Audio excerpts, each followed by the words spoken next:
tuner's right there. Oh, this is a tuner? Yeah, just press the, you see that on-off thing right in the center there? Oh, nice. Oh, press it harder. Longer. Harder, Tyler. And Longer. It will stay on. Oh, cool. Yeah.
So what I meant to do was...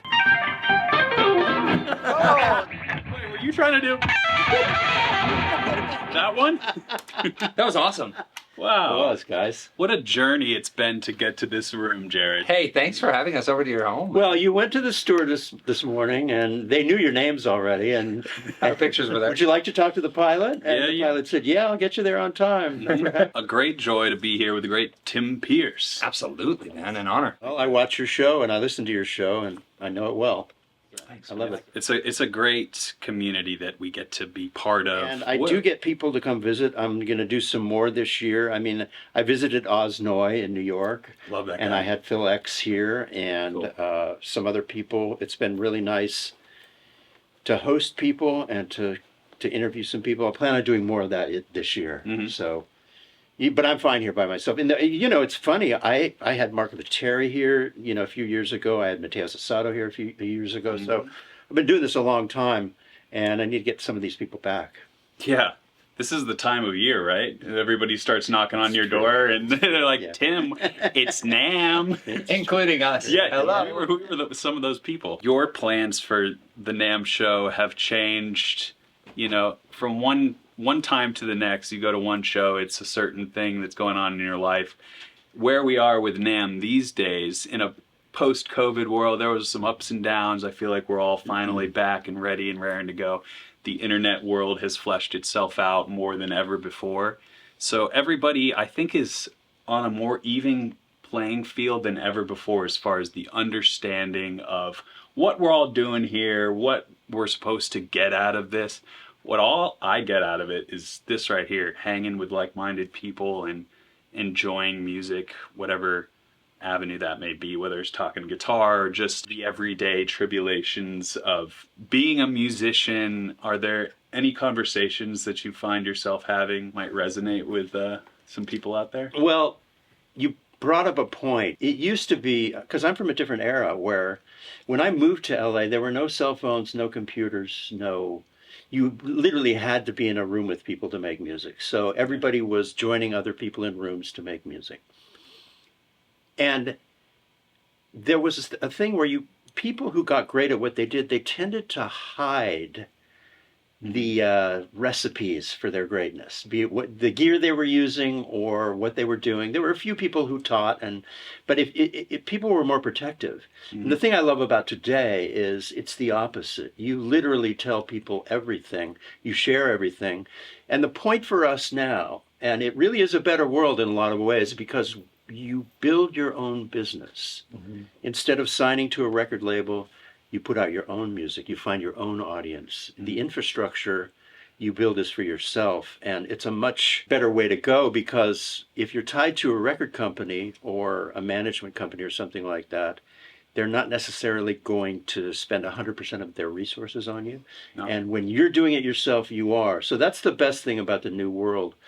And you're right, NAMM is a place for your audience, your followers, your people, to show you how much they appreciate you, and you can tell them how much you appreciate them. So I love it for that. After playing for so many decades, how do you still stay inspired to be like, we walked in today and like you were ready to go, man. He had 3 rigs set up for us. He was Yeah, like, like- this one's this one's this. Well, thank you. I do live in agony some of the time, and it is pleasure and pain because, last night when I set up these 3 rigs, it was like, oh gosh.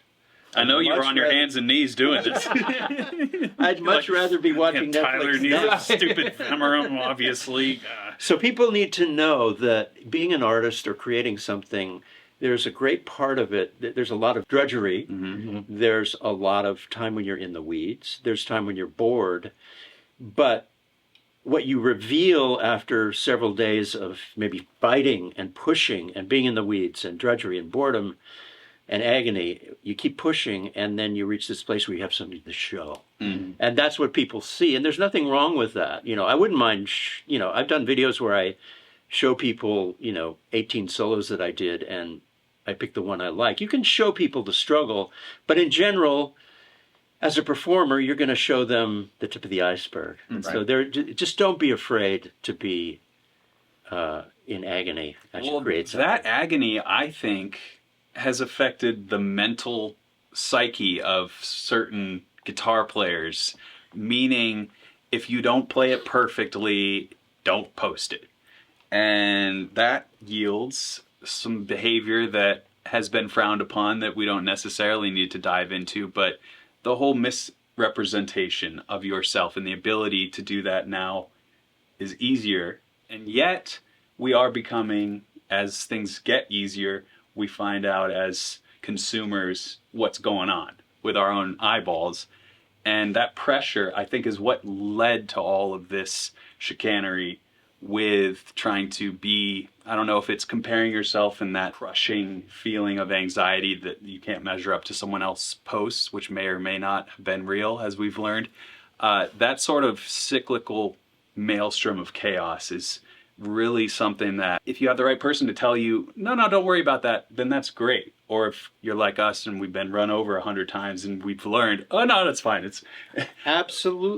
but for the other people, the majority who don't have a supportive word in their ear, they only have what's represented to them on the screens, it can make it difficult to really embrace your true artistry, whatever talent level, technically or otherwise, that tends to be. And that can really rob people of the joy of these things in the music. And it's kind of sad because that kind of thing doesn't scale. It won't last. No, you can't, get away with things forever. But when it comes to guitar, I just have it's surprising to me because I, like to echo your sentiment, I get so much of a reward when I finally finish the thing, whatever that thing may be. And that sort of dopamine hit is way better than any refresh pull you can do. Well, you've mentioned a couple of things that you've mentioned music, and for me, guitar was always in service of a greater concept, which was the song and the singer. The great guitar solo on Stairway to Heaven was surrounded by Stairway to Heaven.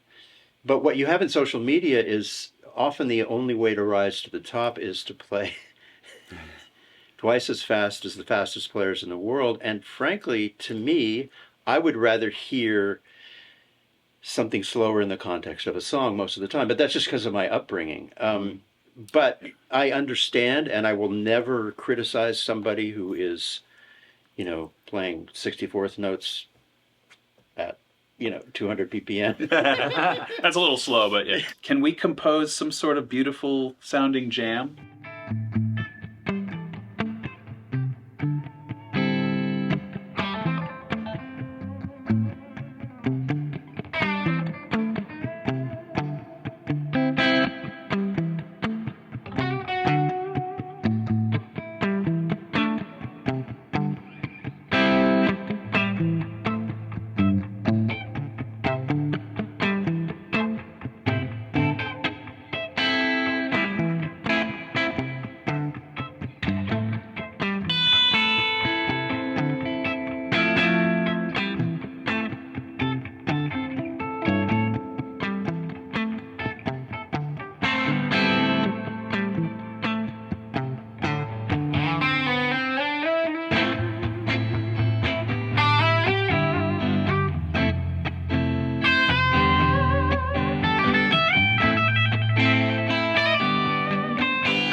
But I like music, and I like to hear a pocket and a song and a groove, and it's okay to be in the middle. And I think it is better for longevity, because if you live at the edge of virtuosity, there's a certain point in life when that will diminish by 10%, and that's a hard place to come down from.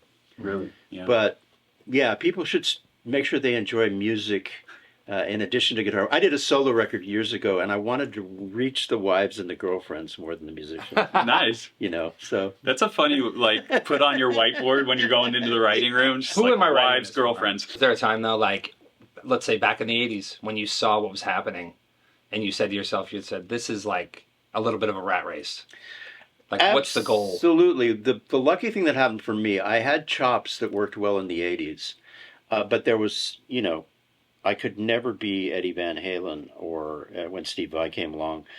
But what happened in music when Nirvana showed up, the music industry, I worked all the time because I had enough studio skills to be versatile and remember what I just played and edit it and alter it and reinstall it and all that stuff.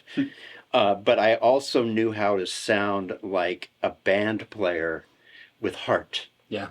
And when music got simple in 1992 or 1993 or 1991, whenever that was, Yeah. I was right there ready for it because I was the studio player who could sound legit playing the simple parts. It's great. Yeah. That's a skill in itself that you don't tend to build up when you think you're going to become a session player. You're like, well, I have to be able to flash on the screen. Almost like what we're talking about with social media. You need those top level, top of the iceberg skills to get through the door sometimes. Am I right about that? Yeah. And then people will be like, actually he plays a really in-tune D chord also. It's pocket. It's, the guitar players that got hired had a good feel. It's primarily your pocket, the way what you play feels. And they can tell you to play cleaner or suggest another part. But if you have a great feel, you're in. Mm-hmm. Rhythm, feel. Where did your pocket come from? Playing with great drummers who kept telling me to lay back. I spent the 80s with great drummers who kept telling me to lay back, and the 90s too. And then in about the year 2000, when everybody was on the grid, I was told that I was playing too far back. I had to bring it forward. You're like, uh-oh. And now I feel like I'm too on top because Wow. I did a session, just a session with a friend of mine, and I listened to the parts. I need to bring it back again. Wow. Yeah. Do you analyze your playing at this stage, looking at waveforms like that? And No, I could hear it. Yeah, you can. I could hear it. Yeah. I mean, I love being exactly on the grid because that's where we live all the time. Yeah. But on this particular day, I was too in front for the room.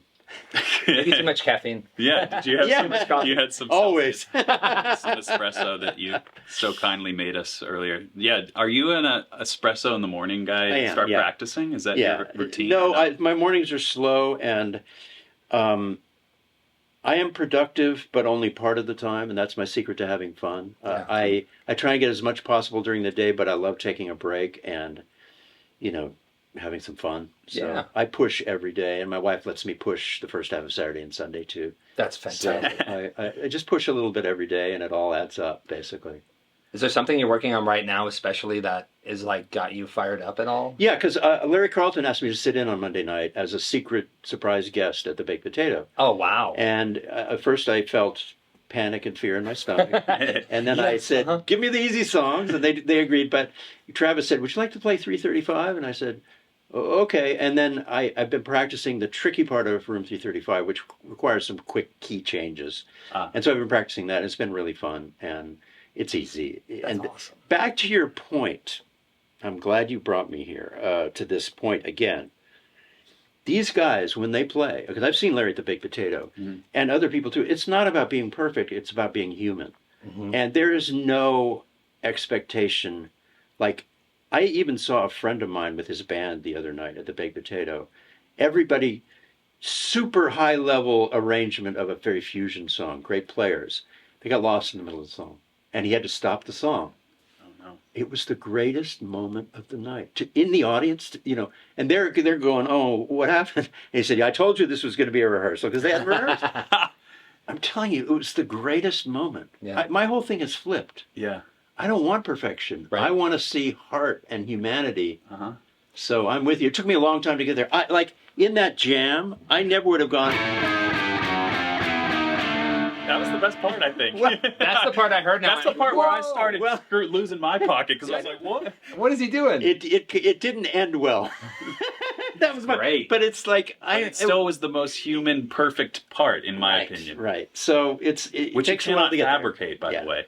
You can only reach that by going for it. And if you're never going for it because you're too afraid that it's not the way it's supposed to be because of external sources or what other people are up to, gosh, it's such a robbery of yourself. It's funny too, because we were talking about this in an earlier pod, but I said like feel is everything. And I don't mean that as like a blues thing, or it's like just music in general. It's all about the feel. It's all about where you're putting everything. It doesn't matter genre, whatever it is. But like to your point, that's what makes us human. That's what makes it special, is the fact that like some of my favorite moments, I'll listen to stuff and it's like somebody flubs and you're like, and then it becomes, And then you like try to learn the flub, and you're like, "How? Well, I have to mess up to actually do it correctly." Like there's the note that Eddie Van Halen misses in the very intro of "Ain't Talking About Love." He misses a B string, and when I learned that riff, I was like, "It doesn't sound right." And then I missed the B string on accident. I was like, it was like the hair on my neck stood up. I was like, "That's what he did." When he was doing the intro, and they kept it, and that's why I like that intro. it's like when someone pushes a fret down too much on a chord and it's out of tune a little bit and you hear the, It's like sounds like vomit on your guitar neck. it's too high. You Yeah. overbent it. And that's a great thing about guitar. I dare say that if you were learning violin, you know, the squeaks and squawks and imperfections are not that welcome, but on a guitar, it just becomes, then you're Keith Richards. It's like, Or squeaks and squawks. yeah, Yeah. it's great. That's funny. Guitar's great for that. Can we demonstrate to put a bow on that feel subject? Yep.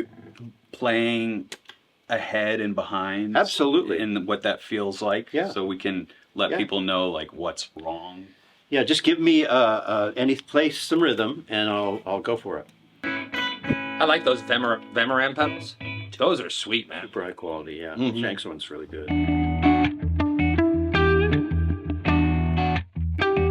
Too far back. Better. That's perfect.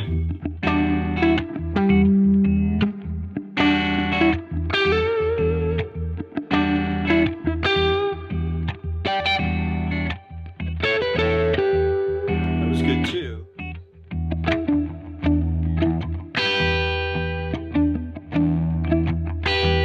Too far back.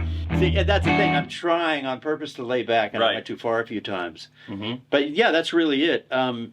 But the other thing about guitar is people don't mind if you play on top if it's because it sounds like excitement. Mm-hmm. But the best players can kind of choose when that's going to happen. And certain drummers like Kenny Aronoff, I used to play with him all the time, and he would always play his fills a little on top. And so what you heard back was excitement before every bridge, every chorus, every verse, because the fill would speed up a little bit. So it's not necessarily the greatest sin, Mm-hmm. but you got to be able to be aware of it and choose. Mm-hmm. And it can also enable the musicians around you to unlock their best parts of themselves if you're giving them that foundation. Well, and what I always say is that when I play rhythm, I try and get inside the drum kit. Because you know, the most fantastic thing about sitting next to a drummer is the stuff that you don't necessarily hear in the track, but the way he's hitting his hi-hat and the internal stuff that's happening that you don't quite hear. If you can get inside that as a rhythm guitar player, become part of the drum kit, you're there. And maybe one drummer's playing more on top than the other. Drummers had to do that too. Like Josh Freese, he had to, at a certain point, play right on the grid, and all the rock records he did, he was right on the grid. So you would adapt your style to him in a different way than, say, somebody like Matt Chamberlain, who would lay back a little more. So. It's funny too, like as you started to back off, I'm just sitting here listening and I'm almost thinking of it like as a voice, and I'm hearing it like you're singing it. And when you started to get like right on the money, it just like melted together. Right. And it's like this beautiful thing where like, Yeah. you don't think about like what lick I'm playing, or it goes beyond that. You're like, no, it's how it's all laying together to make music. You know what I mean? And I'm still working on it. I'd like to get better at it. I'm the guys that, like, if you play with Ray Parker Jr., this legendary guy, when he was like 16, he was doing Motown records. They would hire him just because of his feel. He couldn't necessarily read the chart, but they just had to have him on the record playing a simple part because his feel was just so perfect, and it still is. There are people like that out there. Madison Cunningham has that. Really? You listen to her. I did a three-way jam with her for a UA thing, and she has a pocket that I could spend my life trying to Where does find. that fit into guitar in particular, the rhythm side fitting into the melodic side? Because sometimes I'll find certain chord progressions and harmony will dictate pocket of mine. You know, ideally you have the same pocket no matter what you're playing, but I'll get more excited about certain things and maybe lock in quicker. Do you have any sorts? I guess that's your genre preference. I guess whatever you put up, whatever track you put up, if it's an amazing keyboard MIDI synth generated track, it's going to be more on top of, it's going to be more on the grid. And you can actually play a little bit ahead of the beat at times and be part of the excitement there. The thing about great singers is they ignore the pocket. That's why when I play on a song, I often have to turn the vocalist off, because they, like Frank Sinatra, it's just, he's completely abandoning, he's pulling against it. And that's what makes it feel so good. You can't get away with that as a musician as much as you can with a singer. But some vocalists I have to turn off because they're stretching against it, and it's usually back. How would you suggest someone to actually like work on their pocket? I was just gonna say, what are your pocket exercises? Yeah, I think if you went to old Motown records and played along, like just if you could play.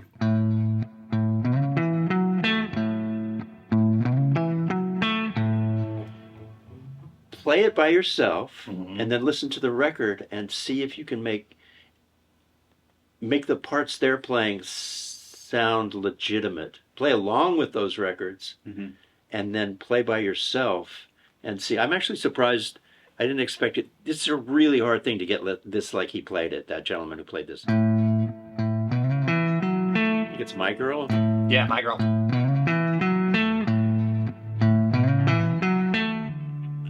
There are others too. I mean, certain people, Danny Korchmar, like all the rhythm guitar parts on the Henley records have that crazy pocket from a great rhythm player.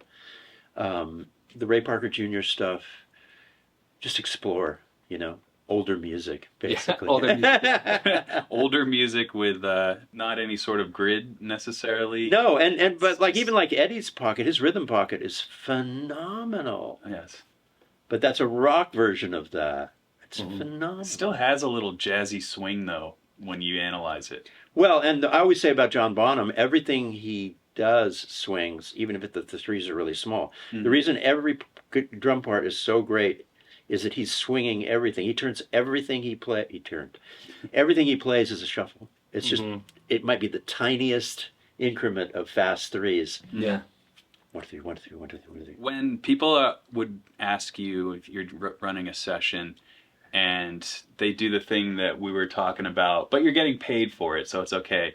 The sort of dance monkey. All right, go. You do it like this. No, do it like this. That's, I know for you, really vitalizing to get pushed in that way as a session player. Did you find little tricks and tools that would expedite some of these sessions and these demands? You're already laughing, so I know you have something. But I remember Lee Sklar had the fake knob producer switch or whatever on his bass. Yeah.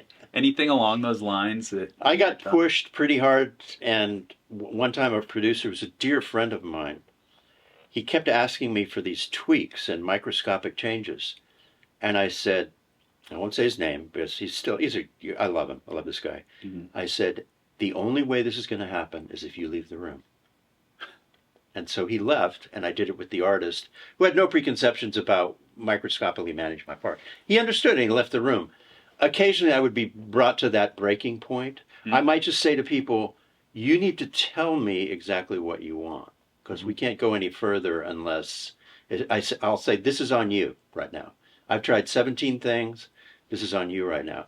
But mostly what it is getting mad, hiding your anger, hiding your resentment, and breathing and eventually giving them what they want and letting it go. It happened in every session. I learned at a certain point that every session had a point of resentment, strong anger that would come when somebody, you play your heart out on 5 different things, they reject it all, you're going to feel bad. Yeah. And you're going to be mad. Yeah. And you just hide that and you just try and serve. It's service, you know, and at a certain point in life, like, I can't do it anymore because I don't have to do it anymore, so I don't do it anymore. Yeah. Right. But I did it, and certain musicians can't do it in their 20s. But I could do it in my 20s, and I did it all along. But certain people, they can only really do their own thing. And I respect both sides of it. Mm-hmm. Can you recall an exact minutia that was being argued about? Like, what would it be like you're doing this, and they're like, no, can you go? Or would it be something even more? Edgar Winter has been in this room managing my guitar parts, and he is such an amazing musician that I want this note to be longer, this note to be shorter, almost there, you know, the riff needs to be bow down down down and make the doon down a little longer, but the down down a little shorter, and can you make it a little cleaner? And that's good. And the first time you did it's great, but the second time you did it's literally, you know, inch by inch. Wow. And I'm not gonna, you know, he's earned, you know, The redo. yeah, I'm in service 100% at that in that moment. But if it's somebody who is not a musician, then it gets a little harder to survive that. To please them. Yeah. That might actually be the most satisfying when you can get the non-musician to be like, oh! I prided That might myself be on like, it. that's the hit song, yeah. maybe? I don't know. Yeah. I mean, sometimes you can ask them, well, let's put something up that, what's a guitar part that you like? And then when they hear that and you go, oh, I can do that in my sleep. Yeah. That's you the go, way I that's have it. what you want? Yeah, exactly. They just don't know how to explain it. Was there ever a point, Tim, where you like, early on, you know, because there's a lot of younger players that are trying to get a footing, where you got humbled and you went, I need to go do my homework? There was 20 years of that. Yeah. I mean, I literally learned on the job. When I was a teenager, I only cared about soloing, and I moved here, and I had almost no rhythm chops. Oof. And I would think, oh, you'd want me to just go, because this was the early 80s, and do it perfectly for 3 minutes. So that was part of it. Mm-hmm. Pocket was part of it. But yeah, I moved here, and everybody was so good that I just started to rise. Yeah. The humility, it's like I would go into a session. I sat next to Dan Huff. I sat next to Steve Lukather. Sat next to Tom Bukovac. Sat next to Michael Thompson's another one, Michael Landau. And these guys are all Freaks. Wow. so devoted to every aspect of the instrument. I always felt inferior. Always. But you learn. That's how you learn. Absolutely. Michael Thompson helped me with the stereo delay sound.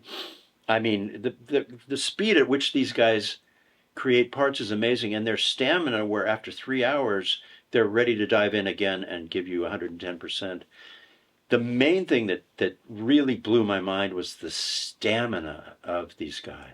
You know, They could just go forever. yeah, Live in the shed. yeah. Humble pie, and it still is in a different way. You know, it's It never changes. story of my life. Humility is a good place to live. But I feel like It that's is. why you are who you are and you've had such successes, is you're able to take things like that and continue to grow. Well, and I made that mistake because I would orchestrate guitar parts, and I worked doing that endless hours for people. And so I would take a part and make it simpler, and then simpler and simpler. And at a certain point, I started underplaying too much as a studio musician. My one regret is that I should have kept the wild, overplaying, ambitious side more active. You know, that's my only regret. There is a danger that when you're an ensemble player and you're playing, you know, behind singers, that you will just never explode. And people Get the moment want in the the guitar show. player to explode. Yeah. They need want you to have explode. The button. Yeah, they Yeah. want you to go crazy. Yeah. And if you spend all your time, you know, not doing that, it can be a danger. That's my one regret. Okay. I don't think I've ever asked you, Tim, who your influences really are. Because we've talked about all of your session accolades and who you've performed with and played with and been recorded by, but as far as your guitar playing upbringing, where did that start that led you to the session part of it? I'll do this quickly. I know you have an abridged version Yeah. for us, but I haven't actually Give us the asked Cliff you Notes. that. So by the time I was 3 years old, I fell in love with Top 40 radio on AM radio. So there's like a little speaker coming out of a clock radio in somebody's bathroom, and a Led Zeppelin song comes out of it, and it sounds like the biggest thing in the world. Now, in the early 60s, it would have been the Beach Boys, everything that was on the radio in the early 60s. And then the Beatles. But then Are You Experienced, Jimi Hendrix. But before that, it was B.B. King and Eric Clapton and Johnny Winter.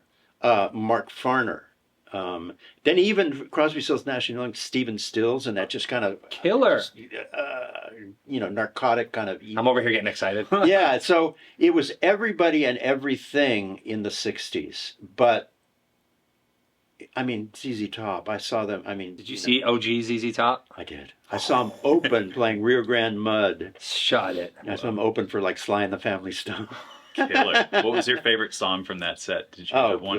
Just got paid. Just got paid. Come on, baby. Chevrolet, Oh, Yeah. man. Must have been amazing. No, that's on the first record, I think, Chevrolet. It seems like there's a million places you could draw inspiration from, but it's always so funny. Like, I've been inspired by you, all these people in my life, and you can still, formative time is where it all sort of stems from. Do you guys ever have a thing? I've noticed this a lot recently, where you go back to that certain first stuff, right? Like, I resonate with what you're saying with that music, and you listen to it now, and it sounds a little different. You hear parts you never heard before, and you hear things and you go, I didn't know Hendrix did that on Are You Experienced? I didn't ever hear that. You know what I'm saying? Or you hear it with different ears, and it's a beautiful thing because you like learn again. It's like hearing it the first time. Well, yeah, and you remember it wrong. Personally, I remember it wrong a lot of the time. Yeah. And then you go, the thing everybody comes to is you think the Led Zeppelin guitar sound is huge, but you realize it's a skinny little guitar sound on the top of the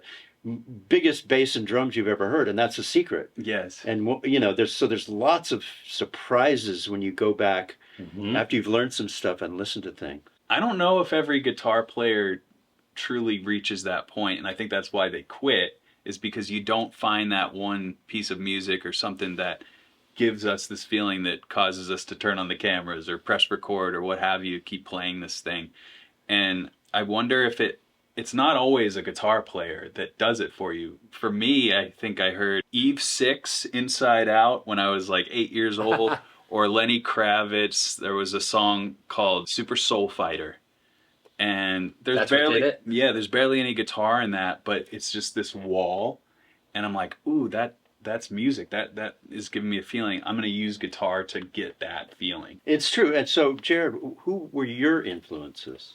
Well, I heard things, my dad would play me things that he was into, so he was like that era.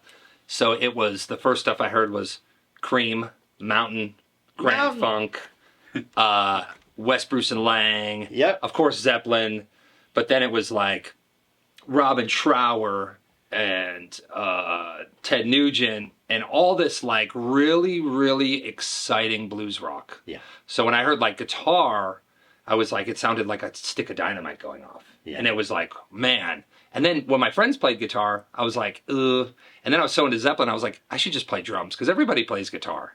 But then I picked up a guitar, and I distinctly remember doing the like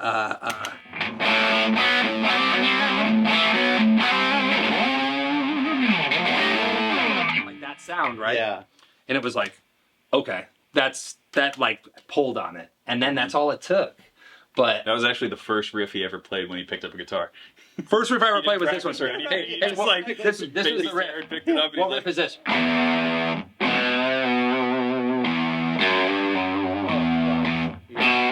Black Sabbath. Yeah. That was the first one, and I was like, whoa. That's Richie great. Blackmore, I forgot him. Deep Purple. I was insanely in love with everything Deep Purple did. It just insane. Big time. Yeah. Was there a certain lick Just reminded me. in any of those early Obsession phases? Well, I mean, of course.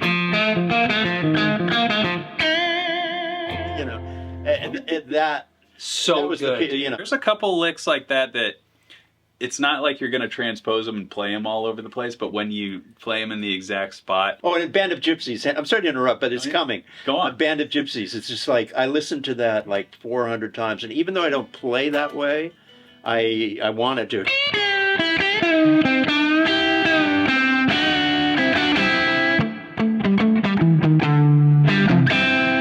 Now, talk about pocket. You isolate Hendrix, and he's constantly moving back, forward. It's just elastic. It's like a rubber band. Unbelievable. Yeah. It's unbelievable to hear Hendrix in the Experience than with the Gypsies with Buddy Mile. Yeah. With how a rhythm section can change how a player plays. He sounds like two Insanely. different eras of himself. He was only put out music for like 3 years, but it's true. like that guy, that could have been 10 years from then, Yeah. Jimi Hendrix, compared to the albums. It's The really- Allman Brothers. So I am interrupting you. No, but it's great. It's coming. It's It's coming. all coming back. In memory of Elizabeth Reed, like my favorite record of all time is Wichita Lineman by Glenn Campbell. Oh, yeah. Okay, but then my second favorite is In Memory of Elizabeth Reed record, basically. But I mean, anyway. What about that record made you It's jump just at it? beautiful melodic.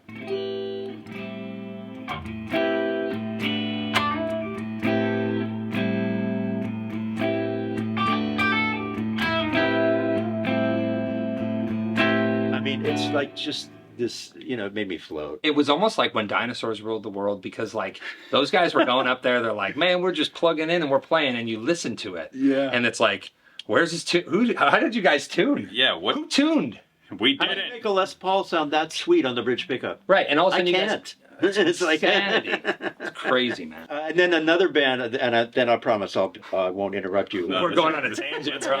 This is the So in the late 60s, Three Dog Night was so it's way before your time, but it's, songs and singing and pocket and groove, insane. So I just had to mention them. It was more about the music and the songs and guitar and service of that. I see. So, but every era is different. Like I'll have musicians here, and I'll make references to the 90s, and they won't even know who I'm talking about. Right. The 90s. Yeah. It just changes so quickly depending on when you're born. I had a conversation with a friend the other day. We were talking about ZZ Top, and I was playing some old ZZ stuff, and I said, yeah, it's crazy how most younger generation, these, even if it's not, let's say LaGrange or something like that, these deep cuts off these records, they've never heard this music. Right. Like, unless it was played for them, they don't know this music. So it's almost like you can't get mad at people when you're like, oh, you don't like, they're like, how would I ever hear, you know what I mean? Yeah. Tejas or any of these records, whatever. It's hard to realize that not everyone has the same taste as you when you're so sure of it. That's true too. Well, when we have these in our hands, man, yeah, we are man. so sure of Like- it. Yeah. I remember I made a YouTube video, and it was asking, I found, younger looking people, or really just any people, and I said, do you know who Jimi Hendrix is? And half. And I was like, I heard an amazing "Oh?" story. I thought for sure it would be like 99.9%. They were doing a best of Hendrix record. I can't remember if it was, someone told me the story that was there. And one of the interns came in and they were getting ready to start this record, the talk for the record. And they said, yeah, does anyone know if Mr. Hendrix is actually going to come for this meeting or not? And everyone kind of looked If up. he and does, the we need to family was get out there. Ghostbusters. And everyone just kind of looked up and was like, okay, we can start the meeting. He won't be attending. Yeah. Yeah, at this point you have to forgive everything because everything's moving so fast now that you just do your thing and watch everything. It is moving fast, but do we have to keep up? No, Who's telling us No. that we have to go fast? no. I don't feel like We were kind of intentionally talking about that earlier. It's a choice. It's really it's almost like a lifestyle choice. It's like, if you want to get in the race with anything, whether it's with technology, with gear, or whatever it is, that's like a choice now. And Yeah. like I was saying to you, Tim, I was like, I just prefer to do my thing. And I understand that it's there. It's just, I don't really have the capacity or well, I don't think you need it. I think that the going fast thing is actually just an attitude that people can adopt based on absolutely nothing. It's just external pressures that aren't actually manifested unless you're going to let them affect you. What I mean by not going fast is like, go at the pace that you are working hard, but it doesn't have to be the same speed. I would equate this to posting things at the same regularity as somebody else, or measuring the length of your content or how fast your licks are. You know, all of these things, these comparison things. And I don't know why. Maybe it's just ahead of NAMM, and I'm about to be comparing myself to a lot of people.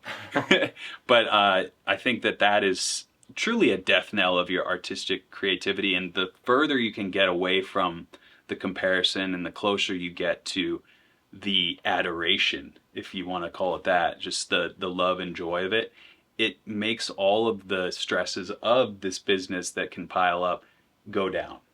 I agree totally. The quieter I make my life, the more I get done. And what I want to get done is a 5-year arc. It's not a 1-month arc or a 1-year arc. Mm. I want to get some real stuff done, and I know I can look at 4 or 5 years and go, if I just slowly push this rock uphill, I can get there. You're absolutely right. Otherwise, you're just putting out fires. Yes. Like if you're, if let's say you're a YouTuber and you're getting gear videos done twice a week and you're busy, what is the opportunity cost of what you maybe really could be doing to further your real love of music or your own business or whatever? Mm-hmm. If you're in service of clients all the time or companies, what are you losing by doing that? You're making money, you're filling your calendar, but I totally agree with that. I've learned that boredom or not knowing what to do for an hour or a day leads to the greatest ideas and the ideas that are most meaningful for changing your life and building something real. What you're saying right there is really impactful to me, because it's so easy to say, and we give ourselves our own advice, and we also still don't take it. You could say that about music or many things. I know what I need to do, but you get sucked into it, and then you pull yourself out, and it's like it's Just a like you dance. have to be aware. Yeah, like you realize, oh, I've scheduled 3 interviews today, and I have a gig tonight. Shouldn't have done that. Yeah, I'm gonna but be you, blunt. yeah, but then you go through it and you try and not put yourself there again. But the thing about guitar that always amazes me is the most satisfying thing is the sound of it, which means Gorgeous. that's the beauty of it. That to me is the ultimate. Joe Walsh, it's just the ultimate. I think it's also like Heart. sometimes with it, like I'm listening to what you guys are saying about it, and we put these it's like false timelines on playing. it's somebody else's timeline. Yeah. It is. You're And right. it has worked for somebody, Yeah. but it probably won't for you. And it's just not realistic. That's not like in order to do that, like you said, Tim, it's like you have to find what fulfills you and artistically what you're trying to say and do, and just hone in on that, because everything else is kind of just noise. Mhm. It's amazing. I love watching on my phone some of these players, and I go, man, that's unbelievable. I can only imagine how much time they spent learning how to do that. That's great. And then I come back to my guitar and I go, and I go, oh, that feels good. I'm good. But sometimes you just have to let it go by. It's almost like watching cars. You go, I wonder where everybody's going. Yeah. I don't They're know. going there. I'm just going to go I'm going to here. go over here. Yeah. Yeah. It's Great. good advice. Good Listen to these advice. guys.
There is a volume pedal here.